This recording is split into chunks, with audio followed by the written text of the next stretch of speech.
Sir ಹೇಳಿ.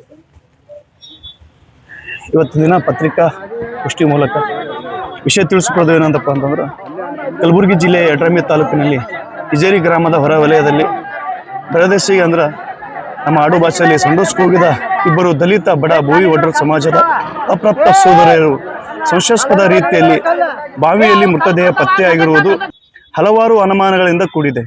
ಈ ವಿಶೇಷ ಪ್ರಕರಣವನ್ನು ವಿಶೇಷ ತಂಡನೆ ರಚನೆ ಮಾಡಿ ತನಿಖೆ ಮಾಡಲು ಆಗ್ರಹಿಸಿ ಈ ಬಡ ಕುಟುಂಬಗಳಿಗೆ ಸರ್ಕಾರದಿಂದ ತಲಾ 25 ಲಕ್ಷ ರೂಪಾಯಿಗಳನ್ನು ಘೋಷಣೆ ಮಾಡಬೇಕು ಮತ್ತು CID ತನಿಖೆಗೆ ಆಗ್ರಹಿಸಿ ಇದೇ ದಿನಾಂಕ ನಮ್ಮ ಜವರ್ಗಿ ತಾಲೂಕಿನ ಭೂವಿ ಒಡ್ರ ಸಮಾಜದ ವತಿಯಿಂದ 21ನೇ ತಾರೀಕು 4ನೇ ತಿಂಗಳು 2026ರಂದು ಪಟ್ಟಣದಲ್ಲಿ ಬೃಹತ್ ಪ್ರತಿಭಟನೆಯ ಮೂಲಕ ಮೆರವಣಿಗೆ ಮೂಲಕ ಮಾನ್ಯ ತಹಸೀಲ್ದಾರರ ಮೂಲಕ ಮಾನ್ಯ ಮುಖ್ಯಮಂತ್ರಿಯವರಿಗೆ ಮನವಿ ಪತ್ರ ಕೊಡುವ ಮೂಲಕ ನಮ್ಮ ಈ ಒಂದು ಹೋರಾಟವನ್ನು ಹಮ್ಮಿಕೊಂಡಿದ್ದೀವಿ.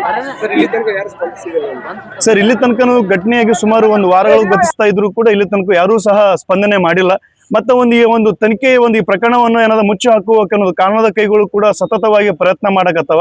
ಹಾಗೆ ಪೊಲೀಸ್ ಇಲಾಖೆಯು ಸಹ ಈ ಒಂದು ಪ್ರಕರಣಗಳಲ್ಲಿ ಅಷ್ಟೊಂದು ಮುತುವರ್ಜಿ ವಹಿಸದೇ ಇರುವುದು ಕೂಡ ಮನಸ್ಸಿಗೆ ನೋವಾಗ್ಯದ.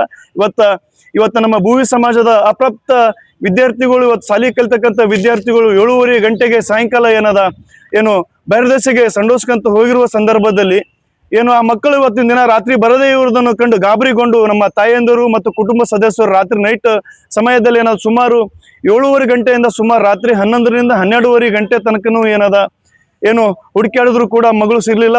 ಒಂದು ಬಾವಿ, ಆ ಒಂದು ಸಂಡೋಸ್ ಕೂಡ ಬಹಿರ್ದೇಶಿ ಜಾಗದಕ್ಕಿಂತ ಒಂದು 500 ಮೀಟರ್ ದೂರದಲ್ಲಿರ್ತಕ್ಕಂಥ ಬಾವಿಯಲ್ಲಿ ಆ ಚಪ್ಪಲಿಗಳನ್ನ ಕಂಡಿರುವುದನ್ನು ಕಂಡು ಗಾಬರಿಗೊಂಡು ರಾತ್ರಿ ಸಂಬಂಧಪಟ್ಟಂತ ಇಲಾಖೆ ಅಧಿಕಾರಿಗಳನ್ನು ಮಾತನಾಡಿ ಬೆಳಗ್ಗೆ ಕಾರ್ಯಾಚರಣೆ ಸಂದರ್ಭದಲ್ಲಿ ಇಬ್ಬರು ಮಕ್ಕಳು ಮೃತದೇಹಗಳು ಅನುಮಾನಾಸ್ಪದ ರೀತಿಯಲ್ಲಿ ಕೈಗೆ ಓಡಿನಿಯನ್ನು ಕಟ್ಟಿರತಕ್ಕಂಥ ರೀತಿಯಲ್ಲಿ ದೇಹಗಳು ಸಿಕ್ಕಿರುವುದು ನಮಗೆಲ್ಲರಿಗೂ ಕೂಡ ಒಂದು ಭಯದ ವಾತಾವರಣವನ್ನ ಇವತ್ತಿನ ದಿನ ಇಜೇರಿ ಗ್ರಾಮದಲ್ಲಿ ಜವರ್ಗಿ ತಾಲೂಕು ಮತ್ತು ಯಡ್ರಾಮಿ ತಾಲೂಕಿನಲ್ಲಿ ಮೂಡಿದೆ. ಹಾಗಾಗಿ ಈ ತನಿಖೆಯನ್ನ CID ತನಿಖೆಗೆ ಒಪ್ಪಿಸಬೇಕು ಮತ್ತು ವಿಶೇಷ ರೀತಿಯಲ್ಲಿ ತನಿಖಾ ತಂಡ ರಚನೆ ಮಾಡಿದಾಗ ಇದೇ ರೀತಿ ಮತ್ತೊಬ್ಬ ಮಕ್ಕಳಿಗೂ, ಮಹಿಳೆಯರಿಗೂ ಮತ್ತು ನಮ್ಮ ಮುದ್ದು ಸೋದರಿಗೂ ಕೂಡ ಇಂಥ ದುರ್ಘಟನೆ ಆಗಬಾರ್ದು ಅನ್ನೋ ಉದ್ದೇಶಕ್ಕೋಸ್ಕರ ಈ ಒಂದು ಪ್ರಕರಣವನ್ನ ಬೆಳಕಿಗೆ ಬರಬೇಕು.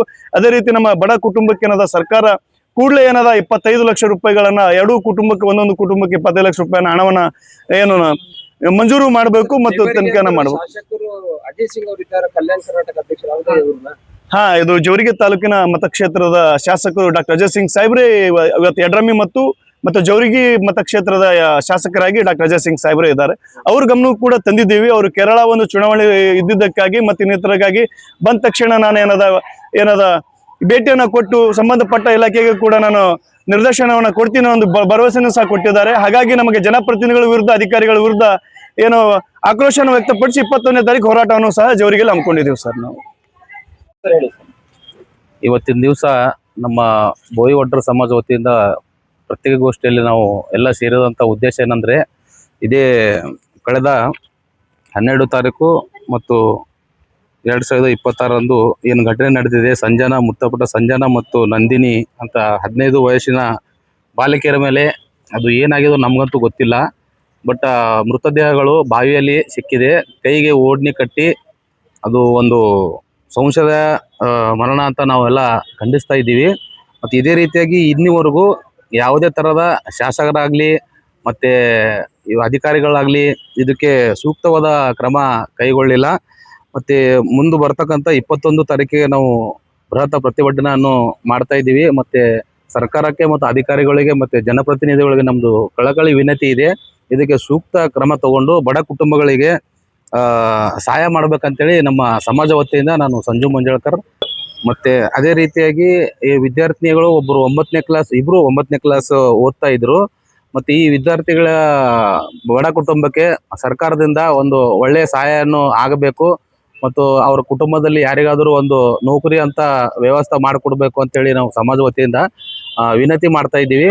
ಇದೇ ಥರ ನಮ್ಮ ಸಮಾಜ ಅಲ್ಲ, ಯಾವುದೇ ಸಮಾಜಕ್ಕೂ ಈ ಥರ ಅನ್ಯಾಯ ಆಗಬಾರ್ದು ಅಂತೇಳಿ ನಾವೆಲ್ಲರೂ ವತಿಯಿಂದ ನಾವು ಇವತ್ತು ಕೇಳ್ಕೊತಾ ಇದ್ದೀವಿ. ಸಂಜು ಮಂಜಳ್ಕರ್ ಅಂತೇಳಿ ಯುವ ಮುಖಂಡ ಗುಲ್ಬರ್ಗ.